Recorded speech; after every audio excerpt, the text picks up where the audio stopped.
ఒక విచిత్రమైనటువంటి అంశం ఏంటంటే బ్యాక్ సీట్ డ్రైవింగ్. నేను ఇంతకుముందు కూడా చెప్పా, ఈ బ్యాక్ సీట్ డ్రైవింగ్ అన్నటువంటి పరిస్థితి ఇప్పుడు ఎట్లా నడుస్తుంది అన్నటువంటిది.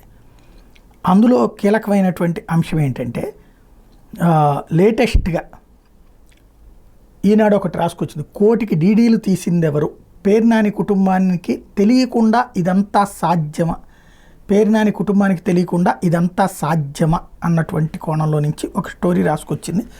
అసలు ఎందుకు అతన్ని అరెస్ట్ చేయట్లేదు అన్నటువంటి పాయింట్ని ప్రధానంగా ప్రొజెక్ట్ చేసుకొస్తూ దాని వెనకాల ఉన్నటువంటి ఎవరు అంటే సంథింగ్ కాపాడుతున్నారు అతన్ని అన్నటువంటి కోణం.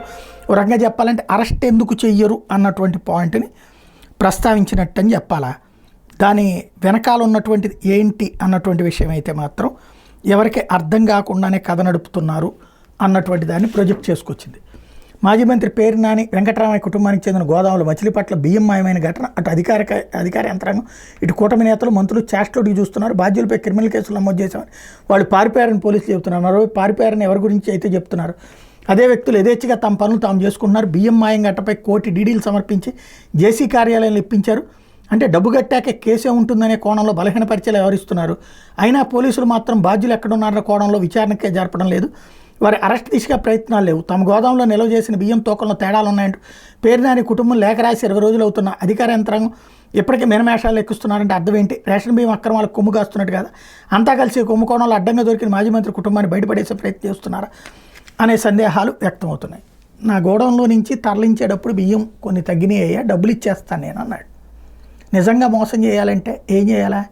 శుభ్రంగా అందరి దగ్గర నుంచి ఆ బియ్యం ఇప్పుడు ఎట్లాగా అమ్ముతున్నారు కదా, ఇప్పుడు ఈ కాకినాడ ఈ గోల నేపథ్యంలో కొనుక్కునేవాడు గరువు అవుతున్నారు, సస్తున్నారు వాళ్ళు. అవి తీసుకుని పెట్టేయచ్చు కదా. అతను నిజాయితీగా బాధ్యతగా ఎట్లాగా తేడా వచ్చినాయి నేను ఇచ్చేసుకుంటాను డబ్బులు అంటే దానికి అతను ఎందుకు తీసుకెళ్ళి బొక్కలో దోయరు, వాళ్ళ ఆవిడని తీసుకెళ్ళి ఎందుకు జైల్లో పెట్టరు, వాళ్ళ కుటుంబాన్ని ఎందుకు వేధించరు?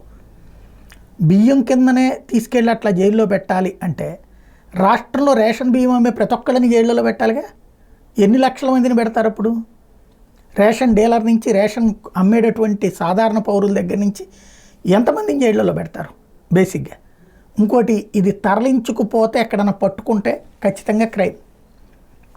తనకి తాను డిస్క్లోజ్ చేశాక మామూలుగా ఇవాళకి వెళ్ళి చూడండి ఈ గోడౌన్స్లో అన్నీ కరెక్ట్గా లెక్క పట్టగలరేమో.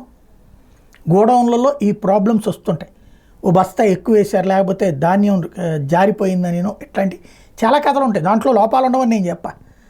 కానీ దానికి పరిష్కారం ఏంటంటే ఇంతవరకు ఉన్నటువంటి సిస్టంలో జైళ్ళలో పెట్టడం కాదు, అది రికవర్ చేయటం. ఆ రికవర్ ఇవ్వడానికి రెడీలో ఉన్నారు. కానీ మీరు ఎందుకు వేధించరో మంచి పాయింట్ దొరికింది కదా అన్నటువంటి కోణంలో రాసుకొస్తున్నారు.